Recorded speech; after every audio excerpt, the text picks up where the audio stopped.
You have been working all week, but it is finally the weekend. You don't have any errands to run or obligations to fulfill, so you decide to push yourself to watch something new instead of just Parks and Rec for the 50th time. You don't feel like binging a whole ass Netflix show or having a Lord of the Rings marathon, but you could do 4.5 hours of an absolutely stellar anime. But that's still a big commitment and you don't want to waste your time. But rest assured, because I've compiled a list of binge-worthy anime gems for you to watch.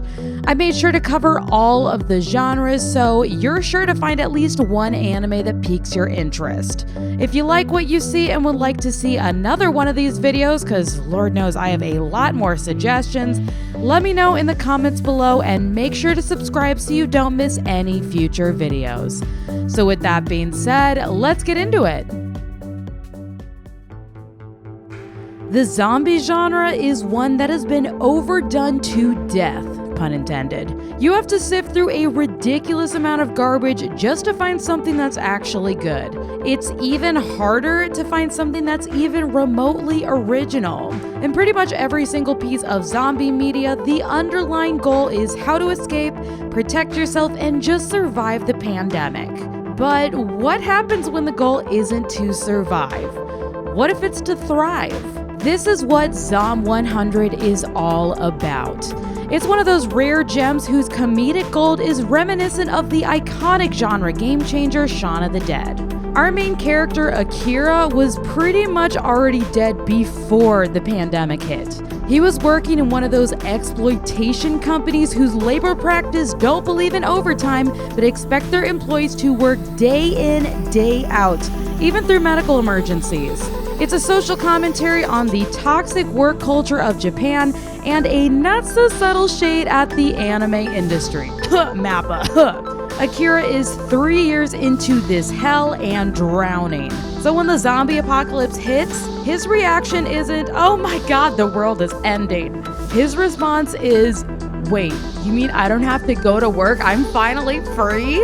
The show is literally just him getting to live the life that was stripped away from him. But he's also a realist and he knows that he's probably gonna get turned into a zombie one day. So he's made a list of things that he wants to do before that happens. Throughout the series, he teams up with others and they go on adventures all over to live their best lives, or at least the best that they can. Now, Zom 100 does not confine itself to the comedy genre, even if it lives there most of the time. It also gets into some really heavy shit. It does a pretty spectacular job of tackling anxiety, panic attacks, workplace abuse, and surviving abusers. This puppy is pretty spectacular and an all-around good time.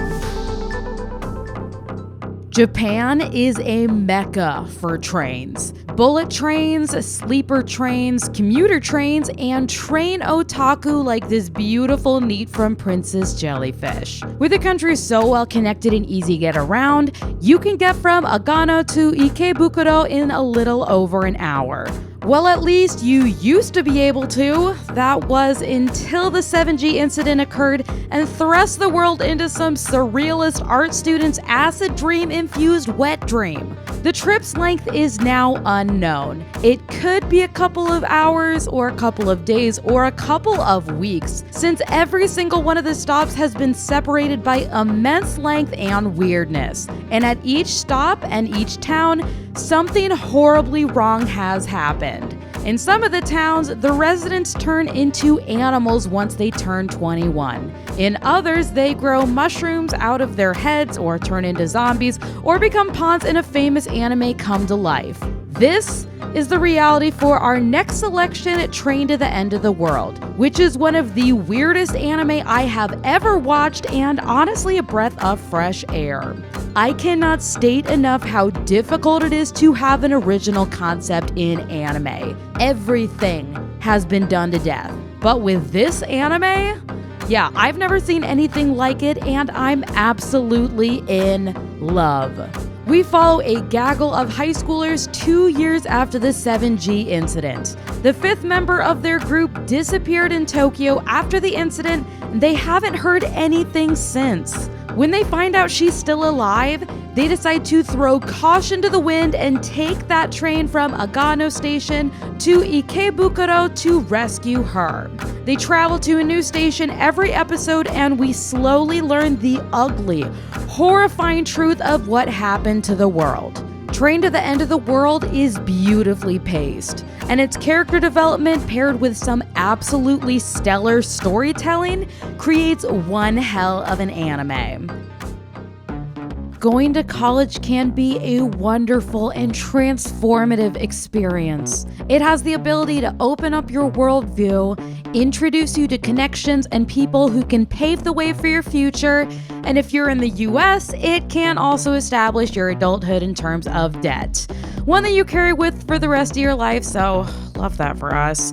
When you're in college, building a social circle is very important, but you also have to be cautious and wary of people who can bring you and your world crashing down. That kind of destructive influence is exactly what our main character in the Tatami Galaxy is trying to avoid, but it keeps following him around in the form of Ozu, who may or may not be a yokai. Our unnamed main character just wants to live a rose-colored college experience, but every single goddamn time, Ozu interferes and legitimately ruins his life. It's like he's tied to him in some cursed black thread of fate. The main character just wants to find a school club that'll help him have the best college experience and maybe even fall in love. But he is constantly undermined, and his college experience is not only wasted, but absolutely obliterated. At the end of every episode, he cries out to the gods to just give him one more chance. And at the end of every episode, something magical happens. Time rewinds back to that freshman orientation day, and he gets to try out a different path.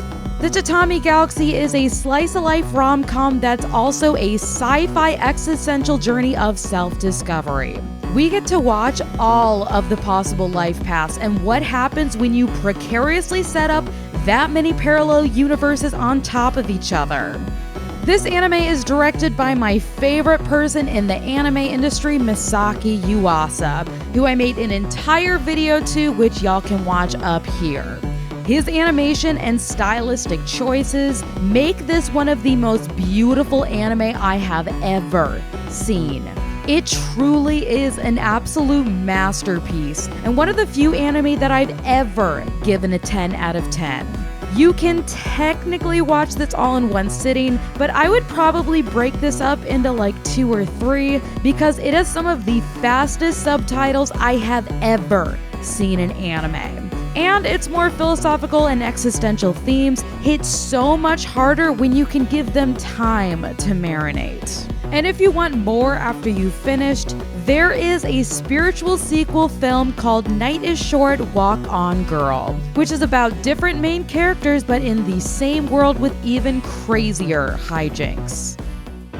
I'm not gonna sugarcoat it for y'all, romance anime has a very uneven track record to say the least. It's filled with a lot of problematic anime with terrible tropes, ranging from gaslighting to straight up abuse, SA, and R. And then there's the whole nightmare of sexualizing minors, so it can be really hard to find an anime that's not problematic.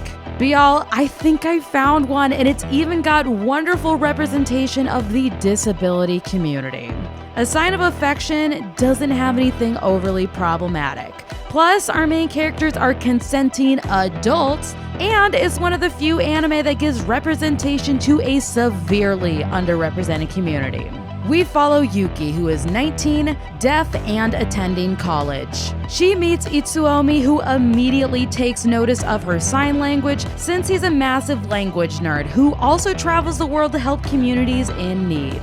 At first, their relationship could raise a few red flags. So, is he only paying attention to her because she's shiny, different, and represents a new language and culture? Thankfully, the answer is no. Yes, he is curious, but he genuinely does care for her, and even learned sign language for her to better communicate. But like we always say, the bar is in literal hell. Isn't that just the bare minimum? You would think so, but Japan has a complicated relationship with the disability community, and even her immediate family, like her parents, never learned sign language for their deaf daughter. A Sign of Affection is a truly heartwarming romance anime that had this 32-year-old and her besties squealing and kicking their feet while watching. Other than a childhood friend who's butthurt that he didn't get there first even though he had a decade to ask her out, this anime doesn't really have much conflict and is so much more about these two falling for each other and creating a future for themselves. It is so wonderful and absolutely heartwarming and just a wonderful journey to experience. Think back to all of the movies and anime about musicians hitting it big. We get to see the highs and lows and the bulk of their experience in the music industry. Everything is beautiful and shiny, and they're just doing their damn thing, getting famous and living their best life. But Bocchi the Rock is not one of those anime. It's about as real as it gets in the real world. Our band never hits it big. In fact, they only play 3 shows in the entire anime. And out of the 3, only 1 even goes remotely okay. When I say that this is the most realistic music anime I have ever seen, I mean it. I am a professional musician who goes by the name of Natanya L. I have been in the music industry for almost 15 years, and you can actually listen to my music in the outro that I sang on, produced, released, the whole 9 yards. I have experienced the bulk of these shows, as well as the band dynamics, performance anxiety, and everything in this anime 10 times over. There are so many realistic moments in this anime. From that one show that gets rained out even though the band has spent weeks recruiting people to come out while also having to go along with the venue's bullshit pay-to-play format, to the actual bandmates and especially our main character. You might see performers as these big extroverts who can just go on stage and absolutely kill it. And don't get me wrong, there are a lot of them out there. But then there is the rest of us who are massive introverts with social anxiety who have to overcome massive hurdles to just get on that stage. Bocchi is one of us, and we get to watch her journey of wanting to be in a band but being too socially awkward to even interact with others, until she's adopted by some extroverts in the band. Bocchi the Rock is an anime I have recommended countless times on this channel, and one that I will continue to recommend because it is just that good. Okay, so I don't give a fuck about sports. I am not good at them, I get easily frustrated trying to play them, and I do not enjoy watching them.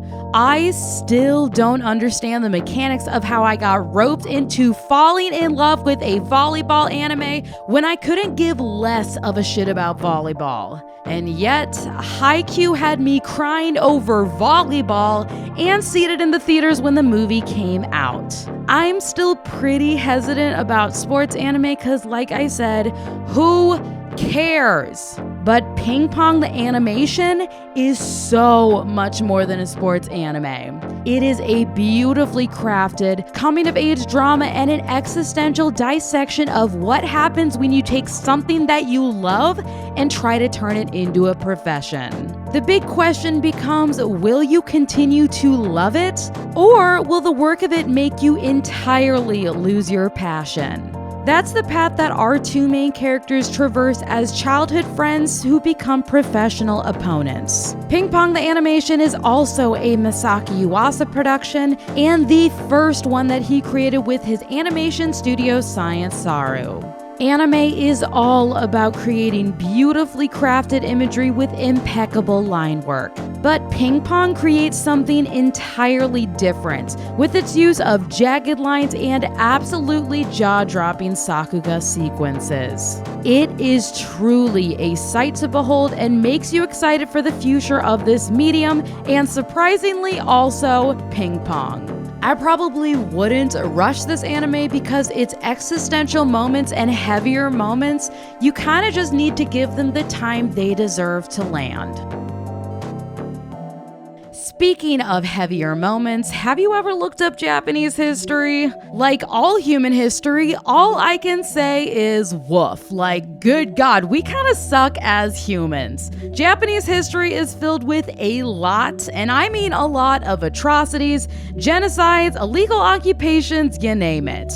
But one of the most famous historical events took place at the end of the 12th century during the Genpei War, which marked the fight between the Taira and Minamoto clan as they fought over control of Japan.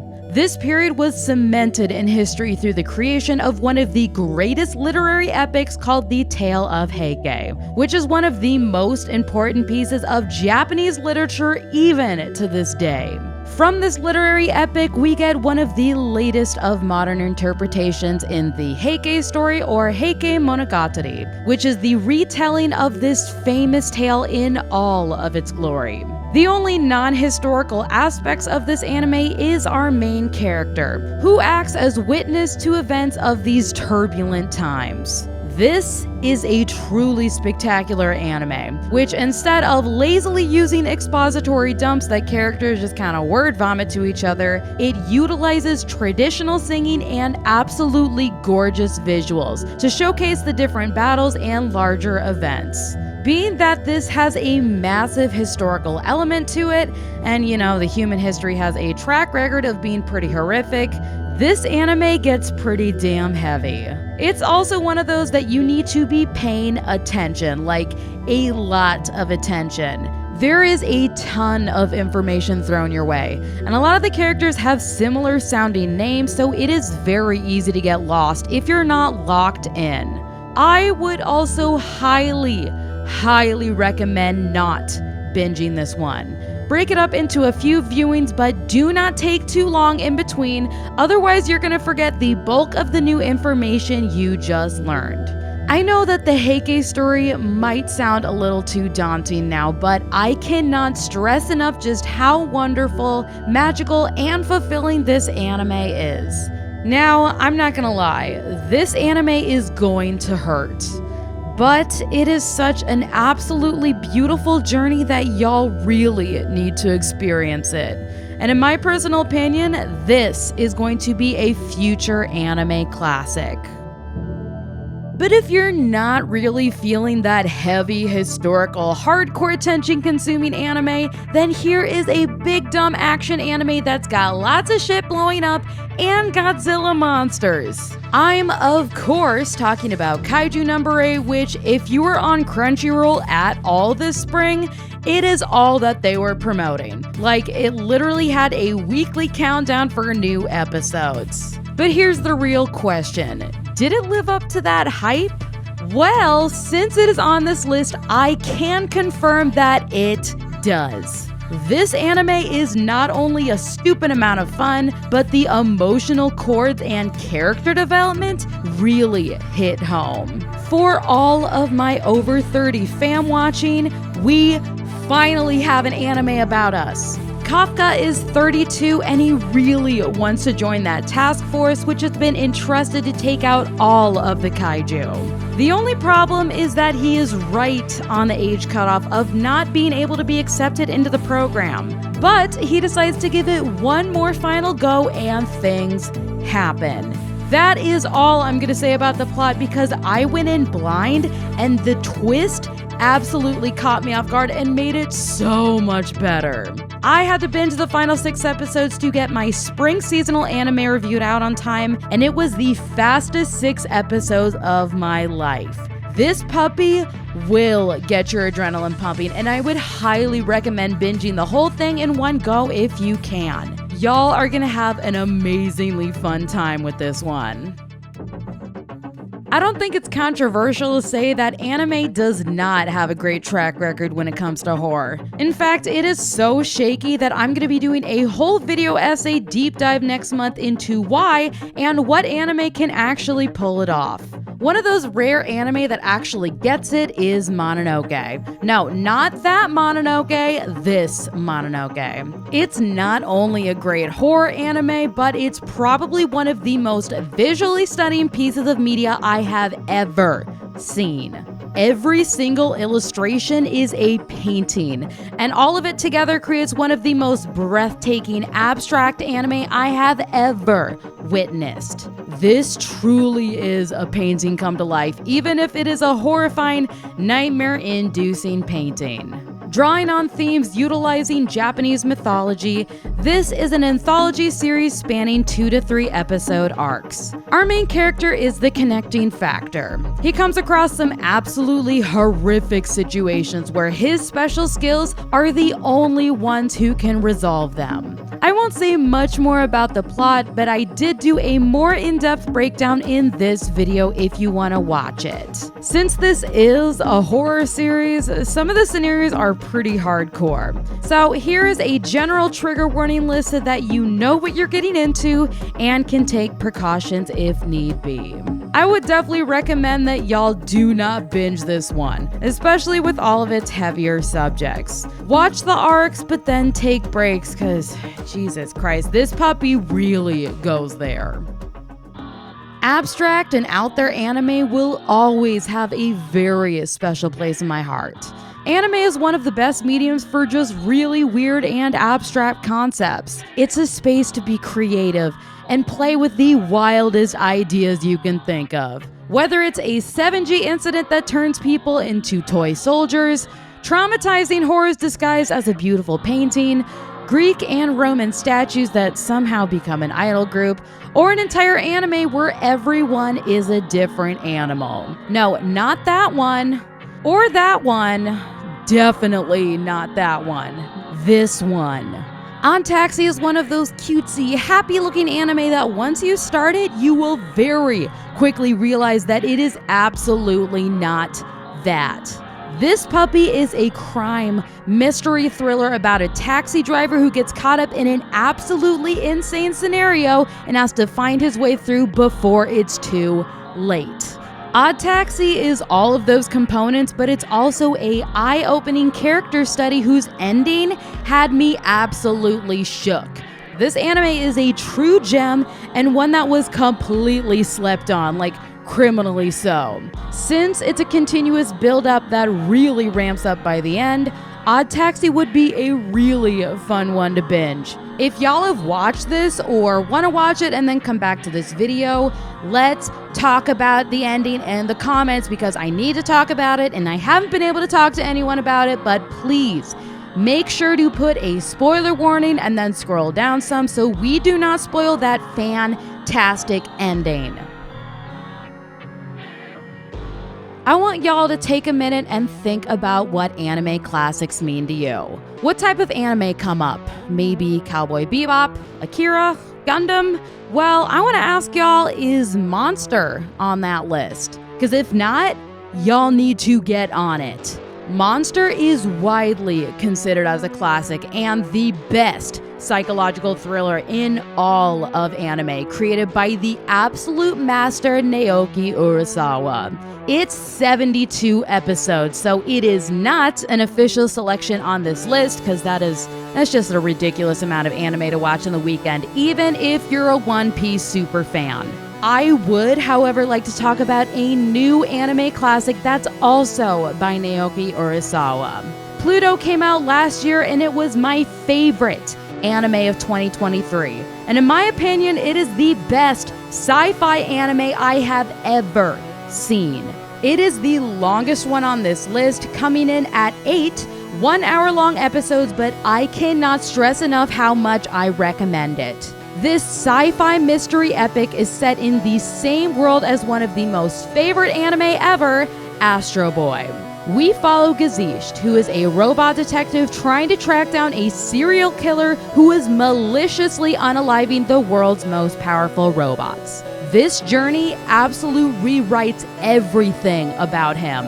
It takes him and everyone else on an existential journey that dissects the war machine, bigotry and the violent extremism it fosters, and the part that we ourselves play in continuing to prop up a corrupt system.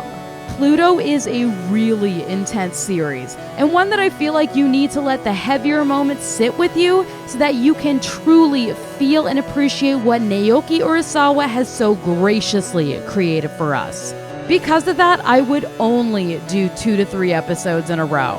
This is another one that I would love to talk with y'all about in the comments, because between this and Odd Taxi, I might need to just start setting up support groups for us so that we can process all of these together. Finding a movie or show to binge is a stupidly daunting task that can sometimes take hours to figure out.